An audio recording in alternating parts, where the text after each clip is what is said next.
It is so good to be with you this morning. Regina and I did join here just a few weeks back. I'm not the best church member because I end up traveling so much and being in different churches from week to week. But we do look forward to getting to know each of you more in the weeks and months ahead. I bring greetings from the Baptist Seminary of Kentucky. Calvary is the church in which we started. So this is home for the seminary as well, and we appreciate that all you do as individuals and as a church to help support our work in forming ministers. I don't know if you had the opportunity this weekend to focus on some of the memories that were being shared around Apollo 11. Now, I'm a bit of a science and tech geek, and so for me, this was really exciting. 50 years since the landing on the moon, since the Apollo 11 mission. It's a pretty big milestone.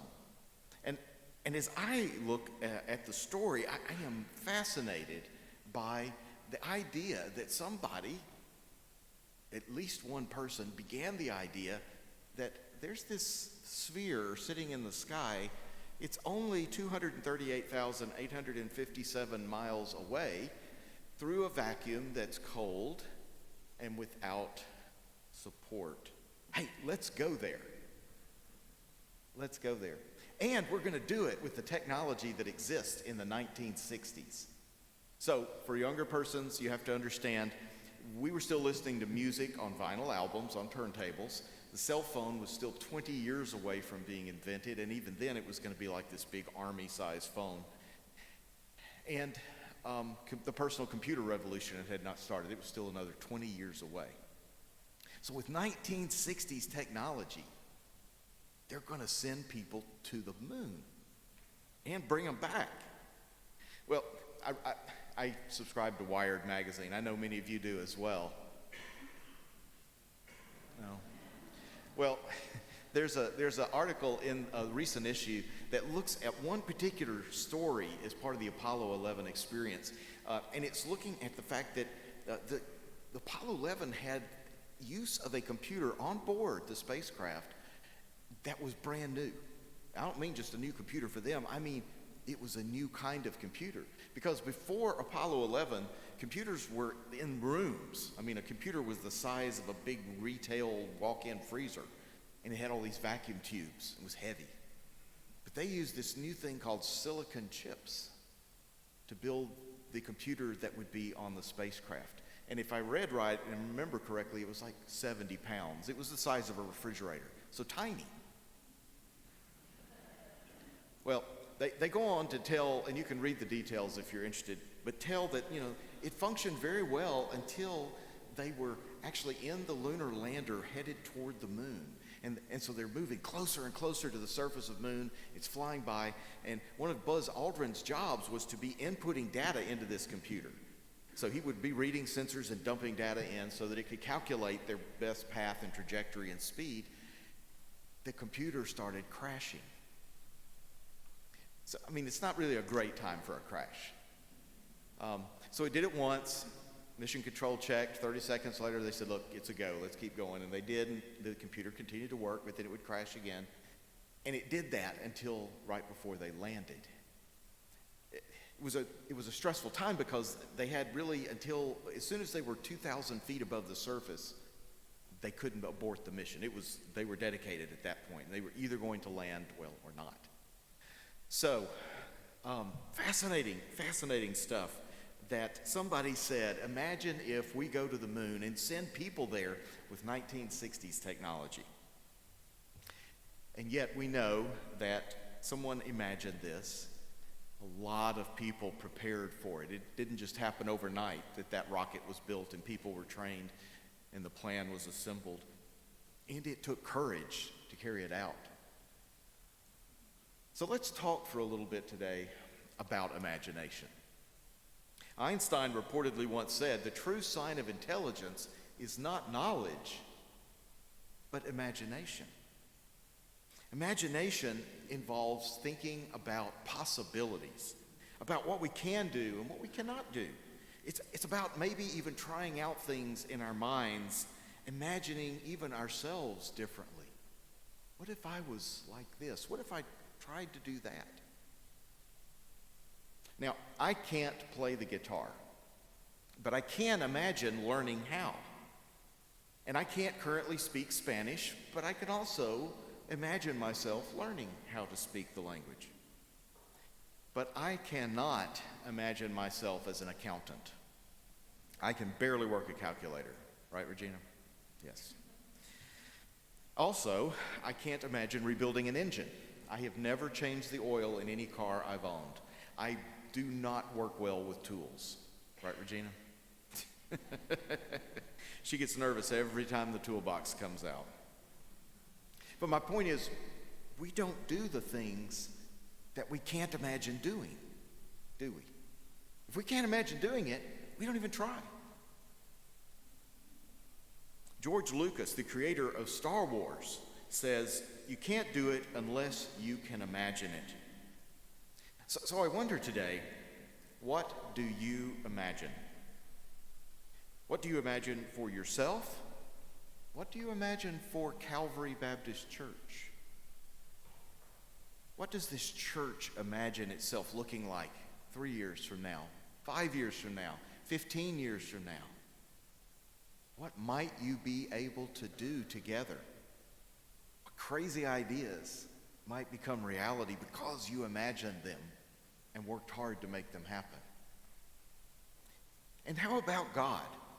Does your image of God include a God that imagines? A God that has imagination? I mean, we know God has a sense of humor.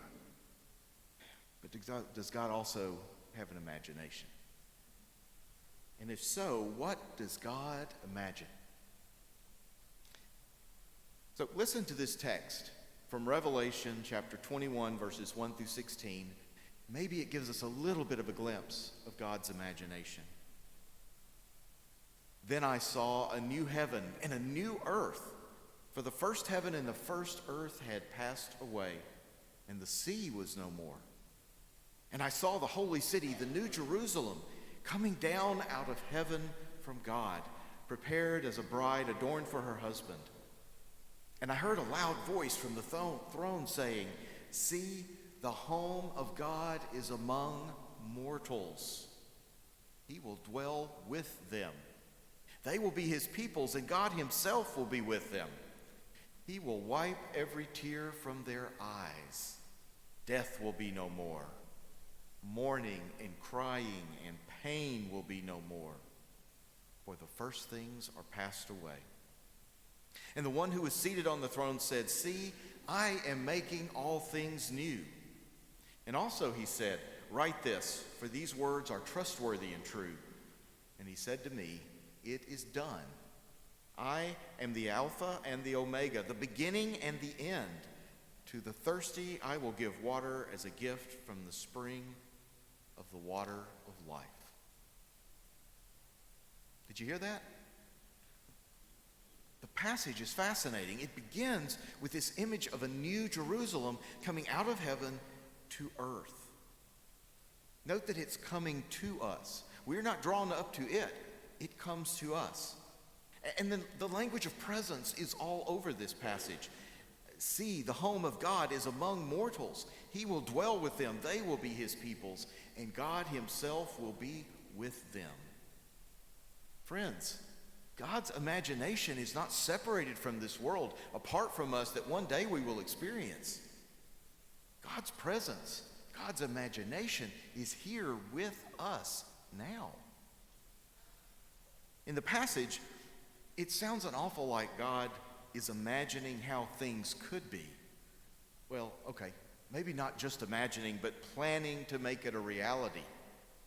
Listen closely. He will wipe every tear from their eyes. Death will be no more. Mourning and crying and pain will be no more. Now, I'll confess, I have real trouble imagining a world where there is no need for tissues, for tears, where death is no more, where mourning and pain are non-existent. I can't imagine a world like that. I'd like to imagine it, but it sounds insane.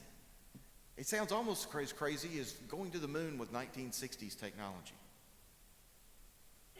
But God is imagining it. God is imagining it.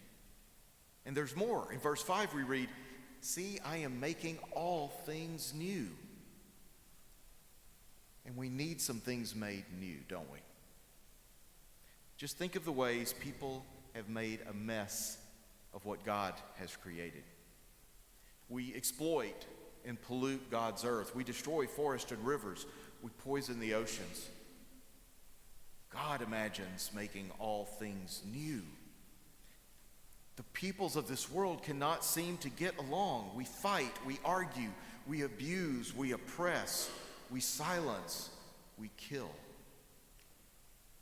But God imagines making all things new. And we too often believe the lie of scarcity, that there is not enough, that there is only enough money for a few to have education and meaningful work, that there's not enough food so some have to go hungry, that there's not enough love so some have to be outcast and lonely. But our God imagines making all things new. I recently saw the Oscar-winning movie Free Solo. It's a documentary telling the story of Alex Honnold, who attempts to become the first person to free solo climb El Capitan. I don't know, have any of you seen Free Solo, a movie? A few of you have, okay. It's a documentary that tells a true story of a person who looked at a 3,000-foot tall sheer face of granite and thinks, I can climb that. Not just that I can climb it, but free solo means to climb a mountain or a building with no protection or safety gear. And Alex wants to climb 3,000 feet of sheer granite, El Capitan, that way. No ropes, no lines, no safety harness, just his fingers and his toes. If he falls, he dies. No one had ever climbed El Capitan that way. Now, I think Alex is crazy, okay? He's insane for wanting to do this and being interested in taking such a risk. Would it really be so much to ask, just use a rope, right? But I'm fascinated by his process. First of all, he can imagine himself successfully climbing this hill. He looks at it and thinks, I can do this. I don't know that many people look at the big problems of our world and think, we can do this. I can help with this. We can change this. If he didn't imagine being able to do it, he wouldn't have tried doing it. But Alex doesn't just imagine doing the climb and then rush off and start climbing. No, he goes into one of the most in-depth planning processes that I've ever seen. He gets photos of the face of this hill so that he can look at them up close and find the best footholds and finger holds to go up the mountain. And so he charts this path to take. And then he starts taking that path, but he does it with harnesses and ropes and people to help. And he goes up the hill and he finds the best exact path to take climbing El Capitan. He journals it. He takes notes. He writes them down. He studies before he climbs the next time. And he does this over and over and over again with ropes and harnesses and people until one day he feels like he has memorized it and he's ready to try it free solo. So he gets up early in the morning. He goes to El Capitan and he begins his climb. And shortly after he's gotten off the ground, he slips and he stops and he goes home and he says, not today. Weeks pass, and finally he musters up the courage to again try climbing the mountain. This time, he climbs, and he climbs further, and he climbs further, and a few hours later, he's standing atop El Capitan. Now, I'm not advocating that you start climbing tall things without safety gear. But I do think we can learn a lot of the power of imagination from Alex. Because the fact that he could imagine this and that he could plan and prepare and work toward it meant that it actually was able to become a reality. He could imagine something others could not, something others thought was impossible. And he was willing to put in the time and the effort and planning and practice to make it happen. And he had enough courage to follow through. Now, I don't know about you, but so many days I look at this world and I feel despair creeping in. The problems are so big. The need is so great. The fear is so strong. The hate is so ugly. The hurt is so deep.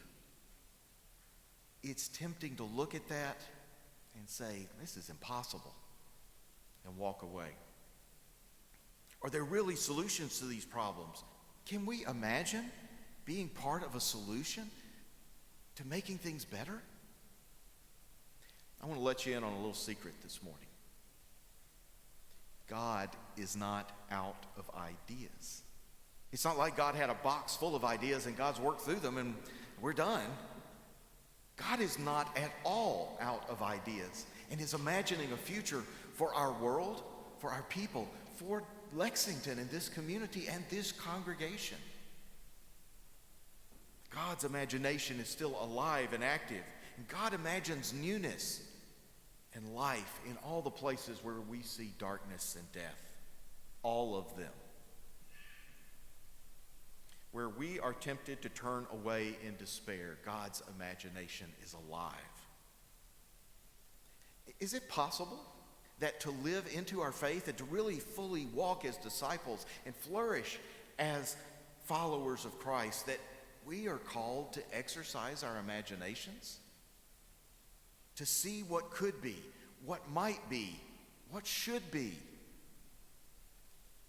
Scripture is full of those whose imaginations saw potential ahead where others did not. Moses, for example, who imagines that the Hebrew people can be freed from bondage by God. Caleb, who imagined that the people could leave the wilderness and enter the promised land and take it with God's help. Ruth, who imagined that she could shape a new life for her and her mother-in-law in a new land. Zacchaeus, who imagined that the way of life Jesus offered was worth shedding his life of oppression and exploitation. And there are so many others.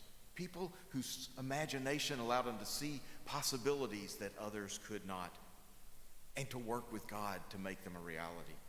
Friends, faith and imagination are blended together.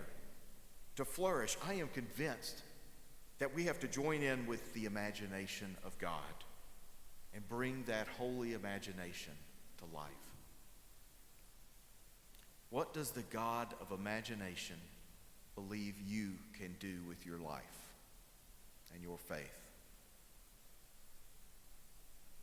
What does the God of imagination believe Calvary Baptist Church can do in this place and in this season and in the years ahead?